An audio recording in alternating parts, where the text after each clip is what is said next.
Radio 1 Podcasts. Radio 1 Podcast. Download them for free at bbc.co.uk/Radio 1. Now. The Scott Mills Daily. Now, we're thinking that we would quite like another phrase today for you to send to somebody randomly in your phone book. So, any ideas on what the phrase you would like it to be, then send me a text to 81199. What phrase can we do today? Yesterday we did What Pants Are You Wearing and I Know Your Secret. If you've got something in your head at the moment that would make somebody go, huh, when they received it on a text message, then send it to me, 81199. Radio 1 Podcasts. Podcast. Morning, it's Scott. I've just seen the most ridiculous thing ever. What? You know those pointless surveys they do? Yeah. Right? Okay. This is least deserving celebrity, right? Okay. Okay. Blake Fielder, civil servant, whatever his name is, Yep. right? Apparently is the worst husband ever. Right? So he's number 1. Yeah. Mika's number 4. What, on the worst husband ever list? Jeremy... He's not married, is he, Mika? Oh, not that I was aware of. Anton Deck. Maybe I'm reading this wrong. Anton Deck, Ziggy off Big Brother, and Jeremy Kyle. Oh, and Richard Hammond. All on a worst husband ever list. No, I think I've got that wrong. Because surely Anton Deck couldn't come as a duo on the worst husband Sorry, ever. it's only Blake Fielder Civil that's been dubbed worst husband ever. Well, what are the rest of them? The rest are just least deserving celebrities. So I got that wrong. So Mika is not a bad husband. Just like to point that out. Radio 1 Podcasts. Radio 1 Podcast. Podcast. Right, some of these texts I think are too disturbing to send at this time of day. What have you got? I can see you. No, that's wrong. That would freak you out, wouldn't it? Yeah. But first text you get in the morning, you just woken up. Ah! I'd quite like to go for this one. Do you really think you should be wearing that? Think about that. I quite But like that that. again implies that... It's less freaky than I can see you. Well, it's bit. up there, though. Yeah, let's do that one, right? So, if you'd just like to get your phone out, please, and if you want to type in, do you, I'm doing it, really think you should be, can you tell I got a predictive text? You can't use that, can No, you? I can't, no. Wearing that. I thought it was meant to be quicker, predictive text. That was quick! My fingers were a blur then. Yeah. Right, okay, are you going to send it to someone? Don't send it to my mum again, I please. won't send it to you. Well, I will do this randomly this time. Right, can you please? Because Yeah. it was so predictable yesterday. Right, okay, so pick someone in my... Right, no, don't look. Oh, Just no, hang on a go minute. to the phone book. Oh, that it has actually landed on your mum again. Well, but that's- don't do that. I've gone on to your people that you've just sent your last text to. Okay, go on then. Which Well, go back. Give it to me. Yeah, I can't work your phone. Okay. Right, hang on. Bear with us. Yeah. Right, now just scroll down I and will send do. it, all right? Yes, I will. Do this at home, or if you're on your way to work today. Do you really think you should be wearing that? Don't look at your phone when you send the text. Send it to somebody in your phone book, but don't look at who it is, all right? And then let me know what happens. 81199. Sent? Gone. The Scott Mills Daily. Right, now you give me my phone back. I can see that you just sent that to Alan Carr. Brilliant. Well, it was near the top of your phone book and random. There you Thanks go. for that. Radio 1 Podcasts. Radio 1 Podcast. Apparently there are pictures of Beyonce and Kanye playing Connect 4 on that Hollywood website, the Paris Hilton one, I think. Are they? And there are loads of people now admitting that they have been beaten by girls at Connect 4. Jamie played about 30 games of Connect 4 and lost every single game. Nick in Andover's been on saying, I was beaten by my girlfriend at the Friends Seen It game. See, that's fine. You'd probably be more embarrassed if she hadn't beaten you, to be honest. The picture in the sun is great because Kanye's got his hand over his chin, like he's very deep in thought. Yeah. And at Connect 4 isn't that complicated. Not really, is it? He's making a meal of it, isn't he? Radio 1. BBC Radio 1 Podcast. Right, loads of people being beaten by girls at sports again. And card games and Scrabble and Connect 4. See, right, there's being beaten by Beyonce at Connect 4, right? That's one thing, quite humiliating, right? Paul and Crew has just been on, right? Claiming that yesterday he got into some kind of argument, like you do, with an old woman in Morrison's, and she kind of swung at him, and he fell to the floor. Now, that That isn't good, is it? Now, he claims that it was because he slipped on something He lost slippery. his footing, didn't he? But basically, you've been floored by an old age pensioner. And that's more embarrassing. You've been beaten up by a girl. That's worse. That's worse than being beaten at sports, I think, isn't it? Old people just get more and more violent. Now, surely there must be some CCTV footage of that instance somewhere. Can we have it, please? If you work at Morrison's, maybe you can let me know if that would be possible to get my hands on, because I would love to see that. Pauline Crew gets floored by old woman in Morrison's. This is a podcast from BBC Radio 1. This is from Dan Crisp. And happy 27th birthday to my gorgeous girlfriend, Dr. Naomi Yarwood. She'll be more impressed that you mentioned the doctor bit than her birthday. If I was, I'd want Doctor mentioned at all times, wouldn't you? Sounds very posh. Dr. Scott Mills. Dr. Scott Mills. If you just start calling yourself Dr. Scott Mills, nobody would really question it, would they? You could just pretend to be a doctor for an hour. What? Just start calling yourself Dr. Scott Mills. Nobody will question it.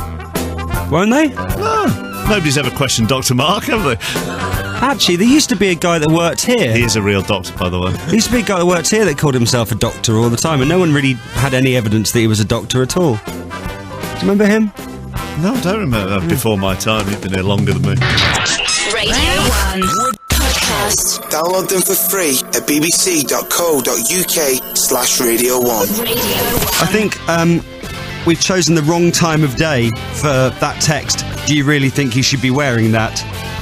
Why? Because most people are getting the reply back, why? I'm not wearing anything. I kind of forgot that it's quite early in the morning and everyone's pretty much naked at this time, aren't they? Is Alan Carr naked? Oh, Yes, dear. yeah. Oh, dear. Has he been back on? The one that doesn't speak can't use my phone. Like you. No, I just nothing. couldn't find your contact list, Nothing. that was all. Are people naked at this time of year? It's too cold, surely. Yeah. Are they? Once you're under the duvet, you warm up, don't you? Hello, naked people. Someone texted in, how ironic. I texted that last text you sent me to Gok Wan. Radio 1 Podcast. Podcast. Hello? Hello, Radio 1. Hello, who's that, please? It's Peter Mason. Hi, Peter. You have given your full name out now, and you're about to tell me that you've been battered by an old lady. Yeah. Okay, when was this? Well, it was when my kid was in year 6 Yeah. at primary school, and he's now in first year of sixth form. Yeah. So about 7 years ago. Yeah. I was stood on top of this bank watching the sports day, Yeah. and he won a race, and I cheered, and this woman thought I swore. Well, the old So- lady thought you'd sworn. Yeah. Right. So she swang for me, and I fell down the bank and was knocked out for about a minute. She knocked you out? So you were knocked out by an OAP. Yeah. Right. And how did you feel? Are you still humiliated 7 years later? Pretty much, yeah. Yeah. Interesting, though, Quite you didn't want the embarrassing. voice changer used, or did you? No. Okay. Was Not that bothered. was the bank icy or anything? Was it a very slippy bank? Had it been No, raining? just grass. It was quite dry mud as well, quite hard. Right, and she just swang for you, Yeah, and you went down. I did. Your son must have been so pleased about that. So proud. Well, don't remember what happened to him. I think he must have just sort of What do you mean? walked off quietly and... Oh, yeah, because you were out cold, weren't you? Yeah. At the time, he's mean, he's Scott. I think he knows what's happened to his son since. Oh, I thought. Radio 1. The Scott Mills Daily. Now, let's talk about that show, shall we, for a minute? That was on again last night. Gok Wan, How to Look Good Naked. I don't really watch Gokwan, I have to say. Well, I've seen it a few times, and it appears to be exactly the same every single episode. How does it work, then? Right, it's basically normally like a middle-aged lady that doesn't feel great about her image. Is not that body conscious, and by the end of the show, they normally put her up on a big billboard in the city centre somewhere with not many clothes on, and then the culmination is normally them going to their local shopping centre with not many clothes on and thundering up and down the catwalk. At which point, Gok goes, "So, my girl, do you look good naked?" And they go, "Yes, Gok, I do." That's how it is every week. And it takes an hour for them to get to that. I'm not really missing out then by not watching it. Well, it's just the same every week. And also, I noticed that for 2008, Gok has started to talk about himself in the third person, which is never good. That winds me up. He's invented his own phrases now, like, Gocking hell. So, my girl, I'm going to turn you from my girl into Gockarella. What? Gockarella? Yeah, that was on last night. There's some lady from Birmingham, and like I said, she was up and down the catwalk a bit. You'd be a bit shocked by that if you just wanted to pop into WH Smith. Some woman not got many clothes on, thundering up and down the catwalk at the shopping centre in Dudley. With Gok Wan shouting. With Gok Wan going, my girl, you are Gockarella! Radio 1 Podcasts. Right, I had this email yesterday from Simone in London. See what you think about this, okay? Should she be worried that her new boyfriend has a webcam in his bedroom? Now, Only just started going out with him, only just seen his bedroom, there's a webcam there. Is that strange? now I think The lady that works on the team today, Pippa, says that she would be a bit worried. you have to be very careful here, because I once, in a show with Dave, may have said on air that people who had webcams were all deviants. And there was only you don't know that, and there was only one reason for having a webcam. I then, not surprisingly, got a whole load of abuse back from people who used their webcams for perfectly normal reasons, like talking to relatives in Australia, and friends in America, and that kind of stuff. So maybe he's all right. The thing is, right, on Simone's email, you need to kind of give me more detail, Simone, and then we can offer some kind of advice. I don't know whether it's a computer set up in the corner with a webcam on top of it, because you get that a lot, don't you? And a lot of people's computers are in the bedroom, and you get a webcam free with a lot of PCs, don't you? So it could be that. Or I don't know whether it's a standalone webcam, like the ones we've got in this studio webcam. Then you've got every right to be worried. Yeah, I would say that, yeah. So maybe, email me back and let me know what sort of webcam it is, and we'll tell you whether he's completely normal or if he's Dirty Den. This is a podcast from BBC Radio 1. On the Hull show, we had Al Murray, the pub landlord, on. Now, the one that doesn't speak has just told me something terrible that happened to him a while ago. If you want to listen to Al Murray, pub landlord, again, it's bbc.co.uk/Radio1. The one that doesn't speak went to see him do his live act a while back, right? And he'd been in the pub for most of the afternoon. And The one that doesn't speak, though, is Yeah. not the pub landlord. No, Although maybe despite being a his pub job, landlord, yeah. he's not a real pub landlord. That's just his Don't comedy shatter act. Sorry.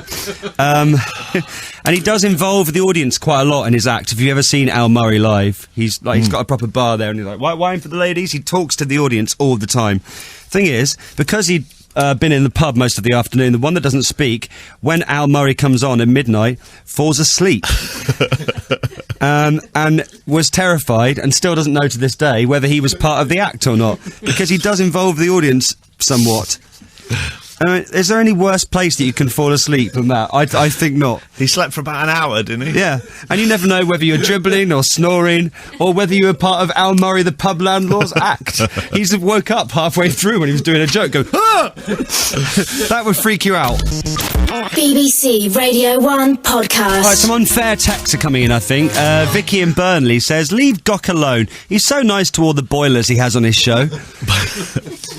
And somebody texted in saying that the lady on it last night was more Gokzilla than Gokkarella. Now, I think that's unpleasant. Gokzilla's a good word, though, isn't it? Gokzilla, my girl. You're not helping build that lady's confidence, though, are you? You know, she's been on a big billboard, and she's paraded herself with no clothes on a catwalk in a shopping centre, and then you call her Gokzilla. Be off with you. Radio 1 podcast. Download them for free at bbc.co.uk/Radio1. Now, Radio 1. a lot of people are saying, beware the webcam man. You don't know that. It might be completely innocent. It might be on his computer, on the top of it, and nothing wrong there at all. Also, here's another thing we were just talking about, right? People who have webcams, what makes them think, I know, what I'm going to do now is I'm going to turn my webcam on, and I'm going to do a little sexy dance on it. Why would you do that?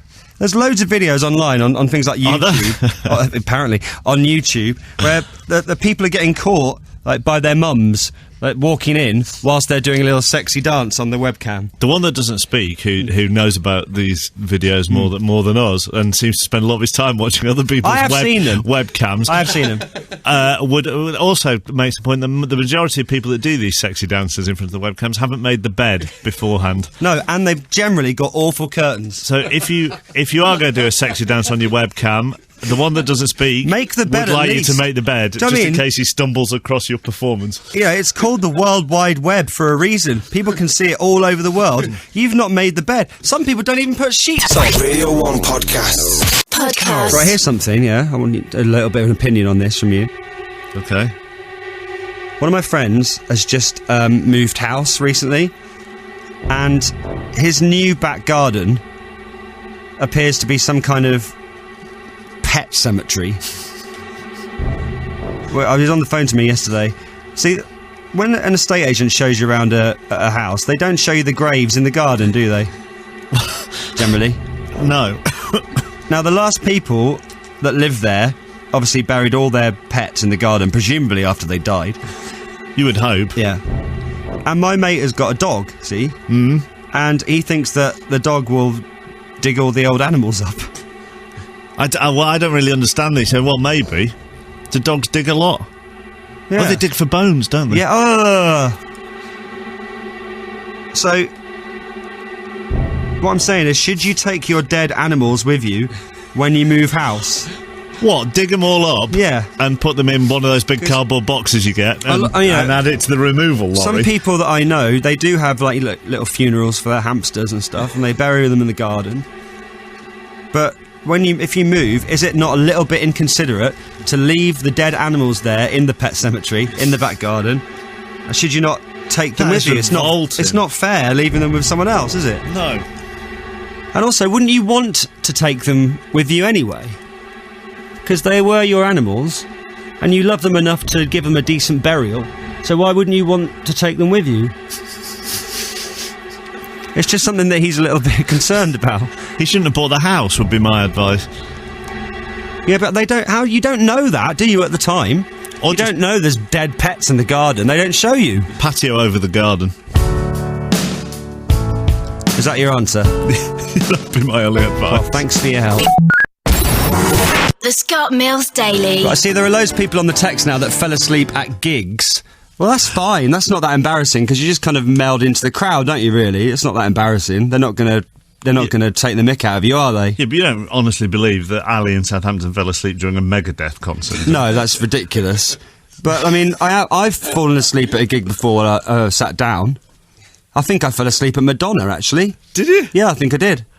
Oh, she went through that. You know, when she goes through that weird kind of American life. All that rubbish. I fell asleep during that. But woke up again in time for Vogue. A lot did you? A lot of the time, it's quite a blessing falling asleep at a gig. You know what I mean? When they start doing... When they do the album tracks. It's not like falling asleep at stand-up comedy, is it? You'd be gutted if you fell asleep, sat down, at an Al Murray pub landlord gig. Because you just think, well, I might have been part of the act. Now, to make the one that doesn't speak paranoid, there are loads of people on pretending that they were there, which is not helping on anybody. I was there. Remind the one that doesn't speak that Al Murray gave him a lap dance. It wasn't pretty. Alan, driving to work. You weren't there, Alan. Radio 1 Podcasts. Radio 1 Podcast. Some people, unbelievably, have seen those videos of some sexy dances on the internet and have never, ever noticed how bad their curtains are. Well, you see... That's the first thing I notice. That's the attention to detail that marks you out as special, Scott, you see. Who doesn't check the furnishings? And if the bed is made... That's the first thing you look at, surely. It is. You just look behind them, don't you? And if the bed is made, that says a lot about a person. Because when you make a bed... this is the first rule of tidying up. You make a bed, it makes everything look a lot tidier around it. So there's a little tip for you. Is that what your cleaner does? Always make your bed first. Yeah. So if you are planning to do some kind of video on the internet, make your bed, eh? And maybe change the curtains first if they're horrible. Because and I'm sure I'm not alone, I really notice it. Also, surely once you made the bed, you should put some clothes on before dancing. Yeah, some people apparently don't even put clothes on when they're making the videos. Radio 1 Podcast. podcast. Download them for free at bbc.co.uk/Radio 1. Radio 1. I was talking about my mate earlier who has moved into a new house and appears to have all the pets in the garden buried there from the people who lived there before. Dead, obviously. We buried my horse in my parents' garden 10 years ago. Oh, you wouldn't want to dig that up, would you? No. 3 dogs, 6 rabbits, 2 hamsters and a budgie in there as well. How do you feel handing over the keys to that house, knowing that all that's in there? Also, Scott in Essex has been on. The same thing happened to me when I moved, Mills, and they come round every year and ask to visit on the anniversary of their pet's death. Radio 1 Podcast. Radio 1 podcast. That was the Scott Mills Daily. Why not try the best of Chris Moyles? Available now to download for free at bbc.co.uk/Radio 1.